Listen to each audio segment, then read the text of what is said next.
ஓம் சாந்தி. நாம் பிரம்மா பாபாவினுடைய சிறப்பம்சங்கள் பற்றி பார்த்துட்ருக்கோம். அதில் இன்று சதா பிழையற்றவராகவும் விழிப்போடு இருப்பவரும் ஆகுதல், அதை பற்றி பார்க்கலாம். பிரம்மா பாபாவினுடைய எதிர்கால பதவி நிச்சயிக்கப்பட்டுடுச்சு. இருந்தாலும் அவர் எப்பொழுதுமே தன்னுடைய முயற்சியில் விழிப்புணர்வோடு இருந்தார்.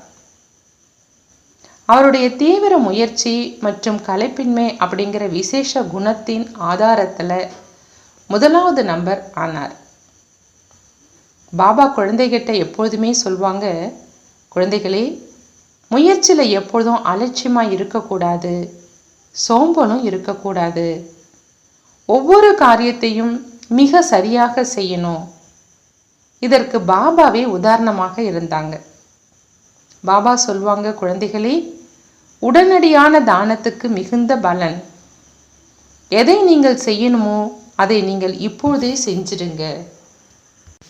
இப்போ இல்லை அப்படின்னா எப்பொழுதுமே இல்லை. இதனால் நாம் குழந்தைகள் ஒவ்வொரு காரியத்தையும் துல்லியமாகவும் விழிப்போடும் செய்யணும். அலட்சியத்தன்மை இருக்கக்கூடாது. இதனால் நம்ம பரிபூர்ண நிலை அடைய முடியும்.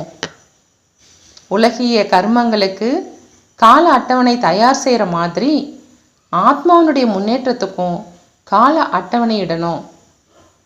நான் இன்னைக்கு இவ்வளோ நேரம் அவிக்த ஸ்திதி அனுபவம் செய்யணும், பிறகு அந்த அட்டவணையின்படி நடைமுறைப்படுத்தணும். நேரத்தை கவனத்தோடு சோதித்து பயனுள்ளதாக மாற்றுங்க. அனைவருடனும் ஒத்து போகிறது, மேலும் விஸ்தாரத்தை சுருக்கும் பயிற்சியின் மூலமாக பிழையற்றவராக ஆக முடியும். இப்போ அலட்சியமாக இருக்கக்கூடிய நேரம் இல்லை. ஆகையினால உங்களுடைய முயற்சியை பாதிக்கக்கூடிய விஷயங்களுக்காக மாட்டேன் அப்படிங்கிற விரதம் இருக்குங்க. இந்த விரதத்தை மேற்கொள்ளும்போது வேகமாக முன்னேற முடியும். சமயம் முடிவிற்கான மணியை அடிக்க ஆரம்பிச்சிடுச்சு. ஆகையினால உங்களை பாதுகாத்து கொள்ள சாக்கு போக்கு காரணங்களை சொல்கிறதெல்லாம் விட்டுட்டு தன்னை மாற்றிக்கொள்ளும் லட்சியத்தை வைங்க. மற்றவங்க மாறினா நான் மாறுவேன் அப்படிங்கிறத விட்டுட்டு நான் மாற்றமடைந்து மற்றவங்கள மாற்றுவேன் அப்படிங்கிறத உணரணும். இதில் எப்பொழுதும் உங்களை முன்னால் வைக்கணும். பரிபூரணமானவராகி நேரத்தை அருகில் கொண்டு வாங்க. நேரம் என்னை பரிபூரணமாக்கும் அப்படின்லாம் சொல்லக்கூடாது. சதா விழிப்போடு இருந்து சமயத்துக்கு முன்பு மாறுவது தான் பிராப்தி அப்படின்னு சொல்கிறாங்க பாபா. சமயம் நெருங்கி வர்றதுனால நீங்கள் சமயத்தை விட வேகமாக ஓடணும், இன்னும் அதிக நேரம்தான் இருக்குதே அப்படின்லாம் சொல்லக்கூடாது. இன்னும் மிகுந்த சமயம் இருக்குது, ஆகையினால பலவீனங்கள் காலப்போக்கில் முடிஞ்சிரும், எனக்கு முன்னால் இருக்கிறவங்க முடிக்கும்போது நானும் முடிச்சிருவேன் அப்படின்லாம் சொல்லக்கூடாது. இதெல்லாம் அலட்சிய சுபாவம். விழிப்புணர்வோடு இருப்பவரிடம் அலட்சியத்தன்மை இருக்காதுன்னு சொல்கிறாங்க பாபா. எதிர்பார்ப்போடு இல்லாமல் தன்னை முயற்சியில் ஈடுபடுத்திட்டு முழுமை அடைவாங்க. இத்தகைய ஆத்மாக்கள் மாயாவால் என்றைக்கும் தோல்வி அடைய மாட்டாங்க, சதா வெற்றி பெறுவாங்க. சாட்சி நிலையிலிருந்து தன்னுடைய நடிப்பை நடிக்கும்போது மிக சரியான முறையில் பார்த்து நடிக்க முடியும். இந்த நடிப்பு தன் மீது விருப்பத்துக்கு மாறாக சுமத்தப்பட்டதாக உணர மாட்டாங்க. ஒவ்வொரு கர்மத்தையும் துல்லியமாகவும் விழிப்புணர்வோடும் செய்யக்கூடியவங்களுக்கு எல்லையற்ற சேவையில் வாய்ப்பு கண்டிப்பாக கிடைத்தே தீரும். எனக்கு வாய்ப்பு கிடைச்சா செய்வேன், என்னை முன்னேறுபடி சொன்னால் முன்னேறுவேன் அப்படி நினைக்காதீங்க. இதுவும் துணையை நாடுவது. நீங்களாகவே மனமுவந்து வரும்பொழுது எல்லையற்ற விஷயங்களில் அனுபவசாலியாகி ஒவ்வொரு காரியத்தையும் சரியான முறையில் செய்வோம் அப்படின்னா தந்தைக்கு சமமாக ஆக முடியும் அப்படிங்கிறாங்க பாபா. நான் என்ன காரியம் செய்கிறேனோ அதை பின்பற்றியே பிறரும் செய்வாங்க. இது நிராகாரமான தந்தையினுடைய வாக்கியம் கிடையாது, இது சாக்கார தந்தையினுடையது. சாக்கார தந்தை கர்மங்கள் செய்வதற்கு நிமித்தமானவராக ஆகி கர்மத்தையும் ரொம்ப சரியாக செஞ்சாங்க. அதே மாதிரி சிரேஷ்டமான கர்மத்துக்கு உதாரணமாகணும். சாக்கார தந்தையினுடைய செயல்முறையை பின்பற்றணும். எண்ணங்கள், மனம், புத்தி, சுபாவம் மற்றும் செயல் ஆகிய அனைத்துக்குமே கால அட்டவணை இடுங்க. நீங்கள் நினைப்பது ஒன்றாகவும் செய்வது வேறு ஒன்றாகவும் அதனால் விளையும் விளைவு மற்றொன்றாகவும் இருக்கும் அப்படின்னா அது அலட்சியத்தன்மை அப்படின்னு சொல்ல முடியும்.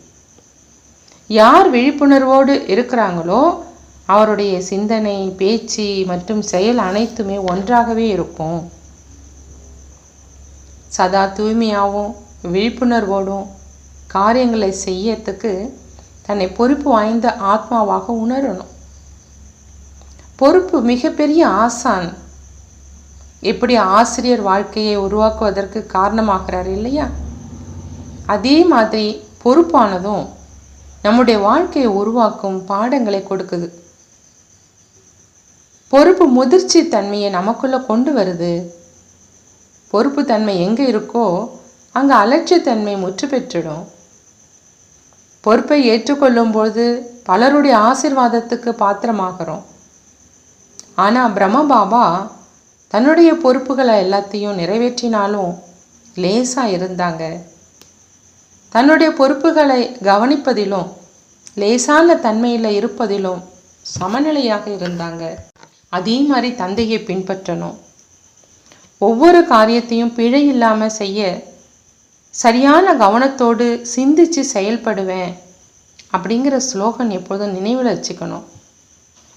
நீதிபதியானவங்க தீர்ப்பு அளிப்பதற்கு முன்னாடி மிக கவனமாக ஆராய்ந்து தீர்ப்பளிப்பாங்க.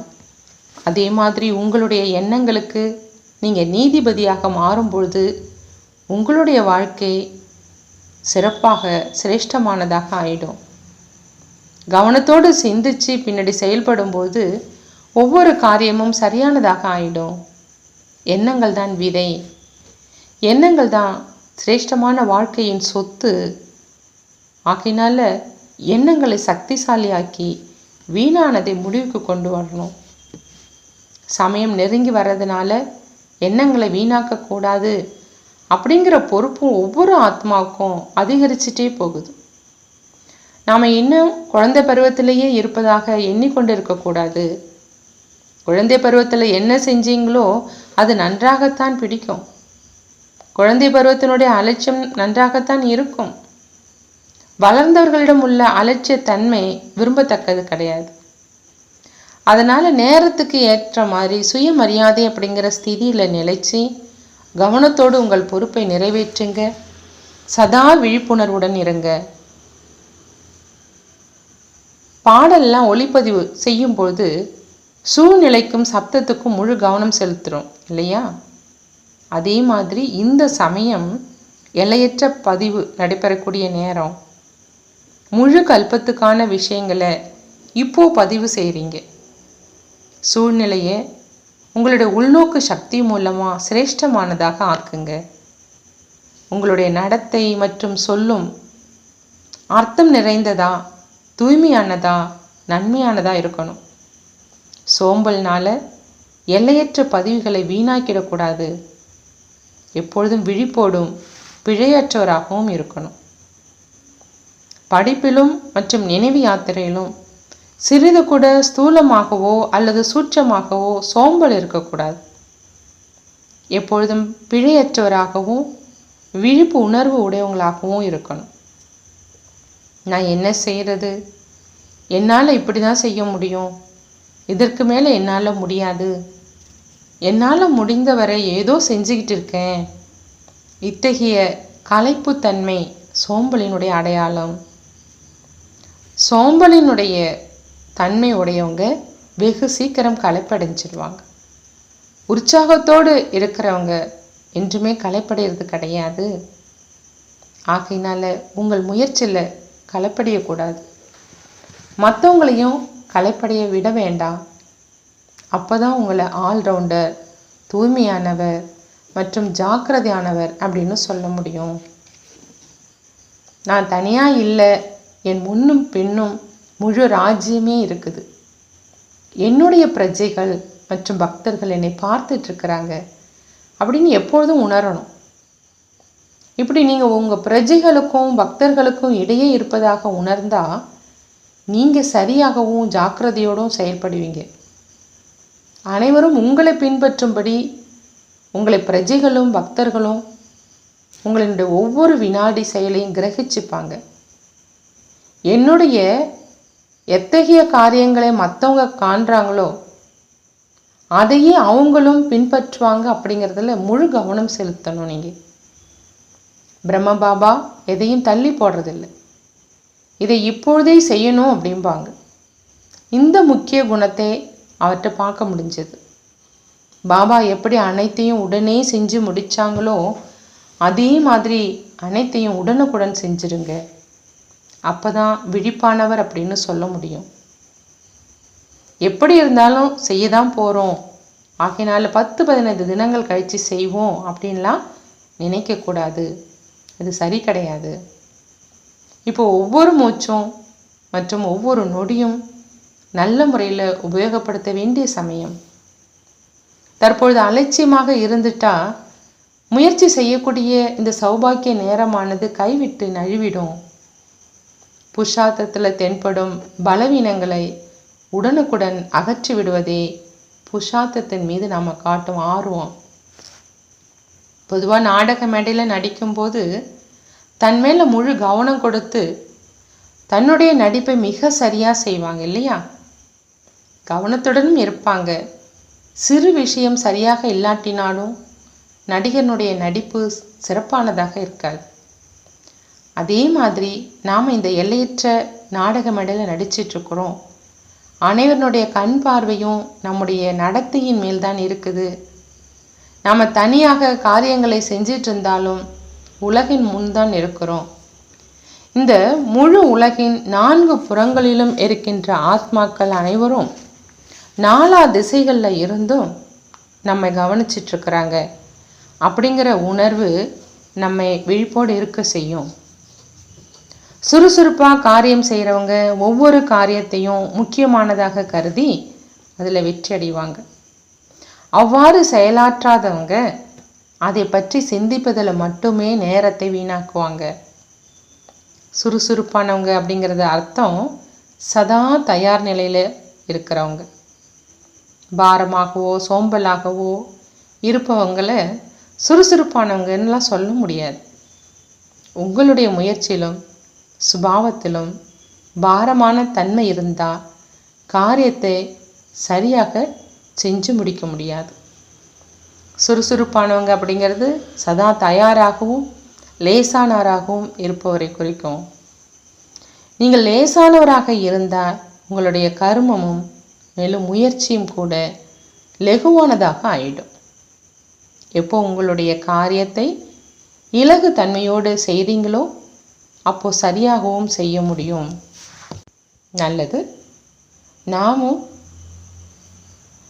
பிரம்ம பாபாவனுடைய இந்த சிறப்பம்சங்களை பின்பற்றி சதா பிழையற்றவராகவும் விழிப்போடு இருப்பவராகவும் ஆவோம். நல்லது. ஓம் சாந்தி. நன்றி பாபா, நன்றி.